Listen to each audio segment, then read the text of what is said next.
ቤተሰቦች እውነቱን እንዲወጣ ስለማይፈልጉ ሪፖርት ስለሚያደርጉት ሁላችሁም ኮፕሊንግ አድርጉት። ጎንደር እንግዲህ ከፍቅረኛዋ ጋር ሆና ያወራች ነው። ይሄ እሱ ሳሎን ሆኖ እሷ ሽንት ቤት ተደብቃ ይመጣል። እሱ መጨረሻ በደዌ ራቁቴን ሰው እንዳይመጣብኝ ስለማልኳት በቃ አልኳት። ቻው አልኳት። ዘጋሁት።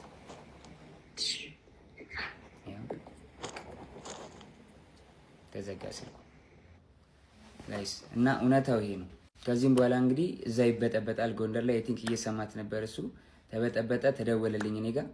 ከዛ በኋላ ኤልሻዴ ደውላ ጆ ለምን ደወልክ? እየደወለልኝ ነው አለች ጃኒ አለች። እኔ አልደወልኩም ኤልሹዬ፣ ሁሉም ነገር ደግሞ ስልኬ ላይ ያለ ሪከርድ ማለ አሳይሻለሁ አልኳት። እሺ ይቅርታ አለችኝ ኤልሻዴ። ከዛ ሳስበው እኔ አልደወልኩም ካልኩኝ እሷ ደውላ ከሆነ ትበጣበጣለች። ሪሌሽንሺፑ እንዲበጠበጥ እንዲለያዩ አልፈልግም። እኔ ደግሞ ቢኮዝ የጀመርኩት የራሴ ህይወት አለ፣ ድጋሚ መበጥበጥ አልፈልግም። ልጅ አለኝ፣ አዲስ ህይወት አለኝ። እኔ ህይወቴ መቀጠል እፈልጋለሁ። የሰው ላይፍ መበጥበጥ አልፈልግም። ከዛ ደወለች። እሱም እየሰማህ ነው ምንድን ነው አለችኝ። መበጥበጥ ስላልፈለግኩ ውክልና ሰጥቻታለሁ። የባንኬን መኪና የገዛች ጊዜ 1 ሚሊዮን ብር ሰጥቻት ነበር። እስር ቤት በነበርኩበት ሰዓት ትራንስፈር ማድረግ ስለማልችል 1 ሚሊዮን ብር ከባንኬ ላይ ውክልና ሰጥቻት እንትን ብላ ነበር። ነው ውክልናው አልተነሳም። ጃኒ አይ በቃ ውክልናው እንድታነሽልኝ ነው ብዬ ዘጋሁት ስልኩን ማለት ነው።